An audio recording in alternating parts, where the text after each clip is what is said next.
$300. That is roughly what a women's complete club set costs at most major retailers. If you have ever stood in that aisle wondering whether it is actually a deal, you are asking exactly the right question. Let's answer it properly. The honest answer is more complicated than yes or no. It depends entirely on what is inside that bag. Have you ever wondered why a full 14 club set can cost less than a single premium driver?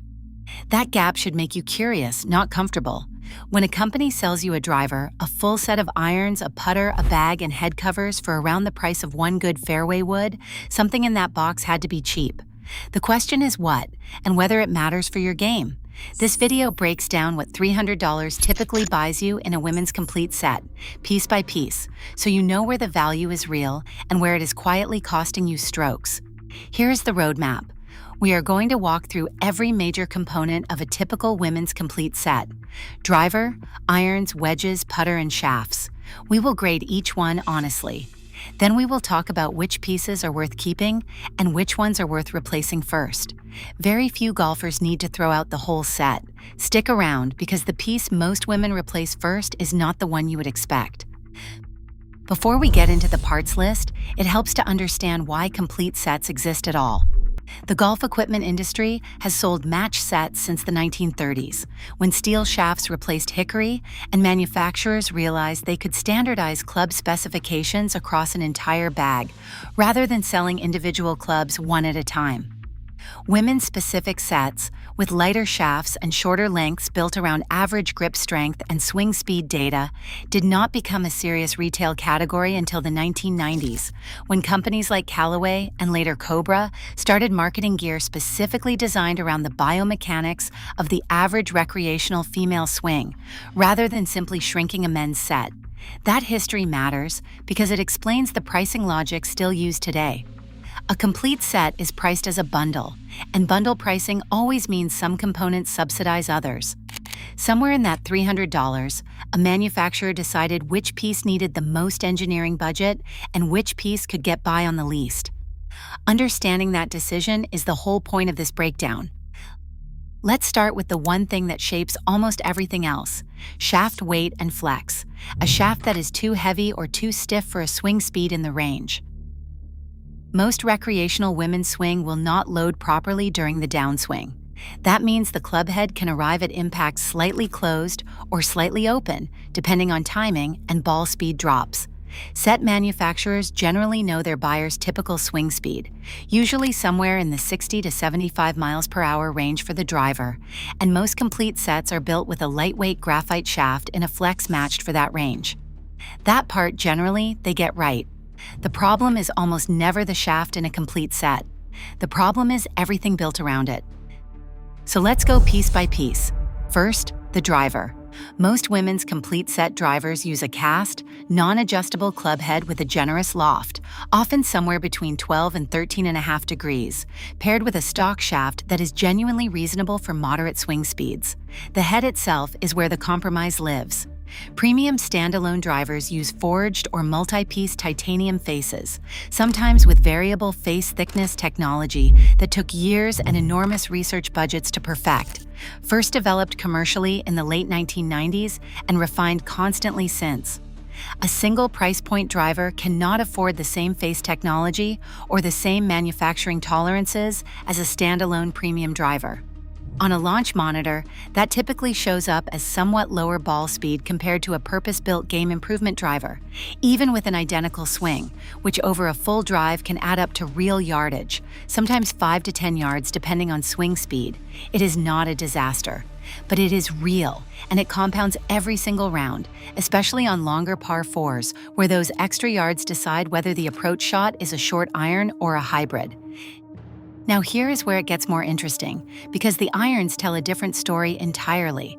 Set irons, especially the long irons, 4-iron through 6-iron, are genuinely difficult for most recreational players to hit consistently no matter who makes them. This is not a myth or a marketing excuse. Long irons have less loft, smaller sweet spots relative to their length, and require a shallower, more precise angle of attack than most casual golfers develop without regular lessons. Complete sets often include these long irons because a 14-club count looks good on the shelf, not because most buyers can actually use them. A friend who plays a lot once mentioned that her own 5-iron sat in the bag untouched for 2 full seasons before she swapped it for a hybrid. That single swap, she said, changed more rounds than any other equipment decision she made that year. She is far from alone. Surveys conducted by golf retailers over the past decade have consistently found that long irons are the least used clubs in the bags of recreational players of any gender, which is part of why hybrids have become the fastest growing club category since their introduction in the early 2000s. But the deeper issue with complete set irons is not which lofts are included. It is the sole design. Premium game improvement irons tend to use wider, rounded soles with weighting placed low and back in the club head, which raises launch and adds forgiveness on off-center strikes. This design philosophy traces back to the perimeter-weighted cavity back irons popularized in the late 1970s and refined heavily through the 1980s and 1990s, as manufacturers used early computer-aided design to move mass to the exact spots that help mishits the most. Many complete set irons use a simpler, thinner sole to keep manufacturing costs down, because wider soles with internal weighting require more complex casting and additional material.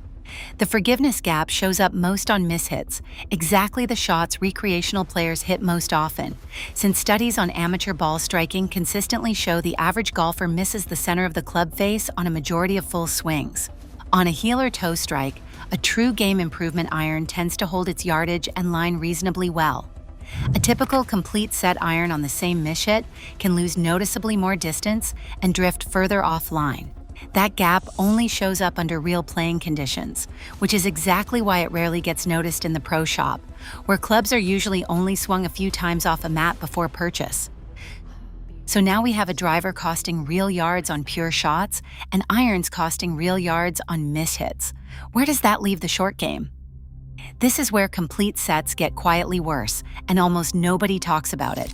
Wedges included in these sets are usually just the shortest iron in the set relabeled, often a pitching wedge and maybe a gap wedge, with generic bounce and a groove pattern not optimized for spin.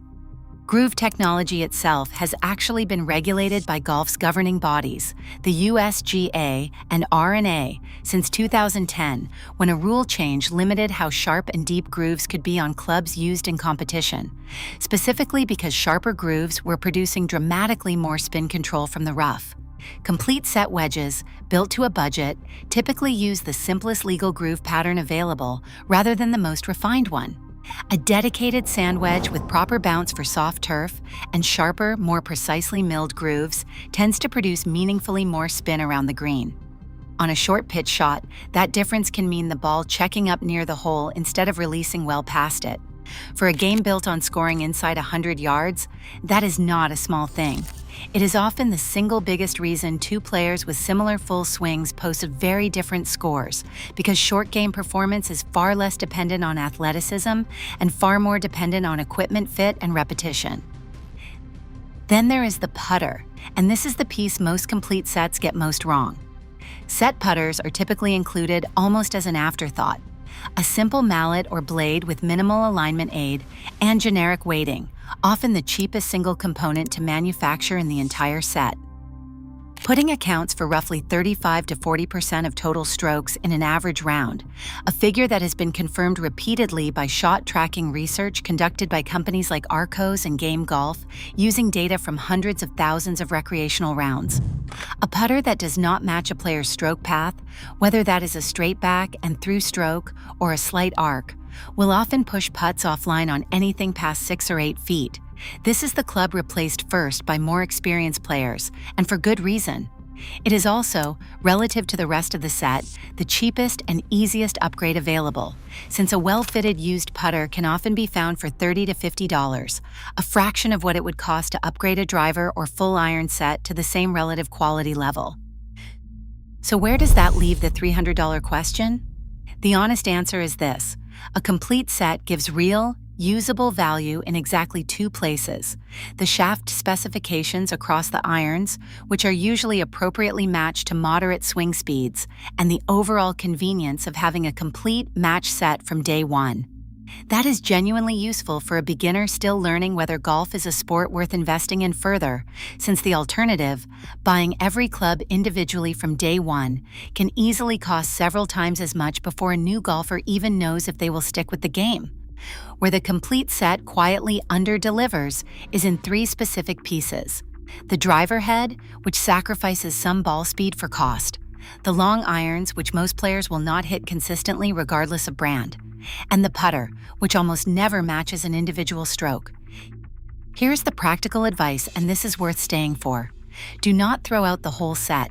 That would waste the parts that are working, and the shafts alone represent real engineering value that would cost real money to replicate piece by piece. Instead, replace strategically. Start with the putter, since a properly fitted putter can often be found used or at moderate retail for well under $100, and it often delivers the fastest visible improvement in score, sometimes within a single round. Next, consider replacing the 4 and 5 irons with a single hybrid, which nearly every recreational player finds easier to launch and more forgiving on mishits, largely because hybrids combine the lower center of gravity of a fairway wood with the more controllable length of an iron. Finally, if budget allows, a dedicated sand wedge with a higher loft and proper bounce will do more for scoring around the green than almost any other single purchase, and this single club upgrade is frequently recommended by teaching professionals as the best dollar-for-dollar improvement available to a mid or high handicap player. If there is one thing worth remembering above everything else, it is this: a complete set is not a bad decision. It is a starting point, built by companies that understand the female swing but had to cut costs somewhere to hit a price target. Knowing exactly where those cuts were made means you can fix them one piece at a time. That beats assuming the whole set is holding you back, or worse, assuming your swing is the problem when it never was. Equipment history shows this pattern over and over. Every major advance in club design, from cavity backs to perimeter weighting to variable face thickness to modern groove technology, eventually trickled down from premium products into more affordable ones. The $300 set you own today already contains decades of that trickle-down engineering. It is simply incomplete in the three places we just walked through. What is actually in your bag right now, and which piece do you think is costing you the most strokes? Leave that in the comments, because the answers usually surprise people just as much as this breakdown did. Subscribe to the Ladies Caddy.